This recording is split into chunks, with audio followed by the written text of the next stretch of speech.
Hey there, it's James with Make It Happen Greenhouse and Carps Bees, and it's been a long time coming, but I wanted to do a follow-up to our Clover yard. It's been 6 years in the making to get this yard to where it's at. I didn't do a video last year, just lost track of time and stuff. We did have a little bit of a drought. That was a little bit of a setback for our yard, but it's bounced back here year 6, and I wanted to show you. As you can see, I'm just surrounded by patches of white Dutch clover here. There's also some purple clover here, and then some other things mixed in. A few dandelions, we have our fescue grasses, sometimes we get little daisies popping up, all good stuff. There's a little mimicker in here, I call it. It's called Oxalis delineus. It's little yellow flowers here. I'll show you those in a sec. But yeah, we're really happy, and right now I see this bee buzzing right here, gathering up some nectar and pollen just as we're speaking. So yeah, so it's really working. We're about ready to mow, but we had to hold off because it rained a bunch last night. So we're gonna let it dry out before we mow. So I think this is a great day to do the video. So here we go, year 6, Clover yard. Let me show you.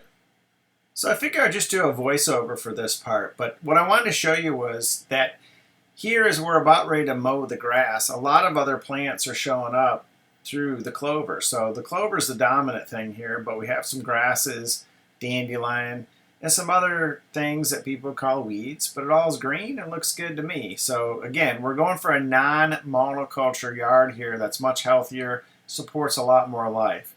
And you can see here, you know, you might have some different colors of green in here weaved in, but once you mow it all down, it looks really nice, and you know, you're basically being a good neighbor.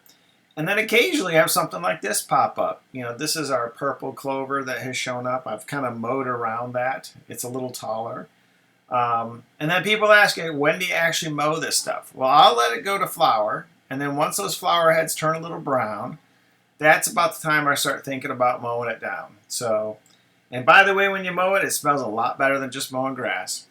Here you can see our wild sunflower plants. And so I'm just showing you this as we kind of weave through here. But again, this is all supported by our clover yard that you see in the middle of the screen here. And as you follow this around the fence, you can see, again, the clover is really taking off here.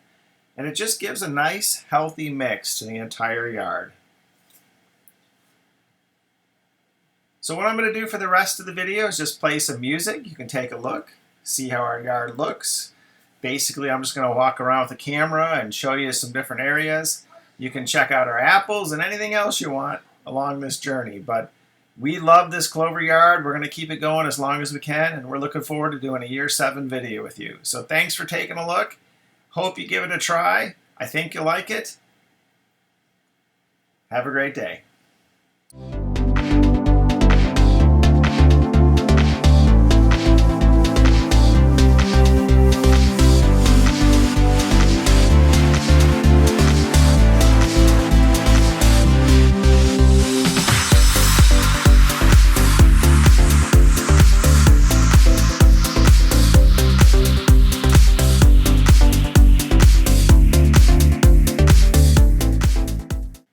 Hey, I just wanted to jump in here a little bit on the video and show you our new fire pit. We have overseeded this with clover, but those are our patio stones that we used to have around a tree over here that you're going to see in a second. And we tore all those patio stones up, and you see them off to the right there, and made a little wall with those. But that whole area was extremely barren. We overseeded with clover, and look at it, it's just roaring back here. So this is just a short period of time, and it's coming back. So we have a soaker hose on there. We run that once or twice a day, and we're off to the races. So now we're heading off to the back 40 here near the bees. You can see the apiary in the distance here, but look at those sheets of clover that are coming in. The bees are going to love that. So enjoy.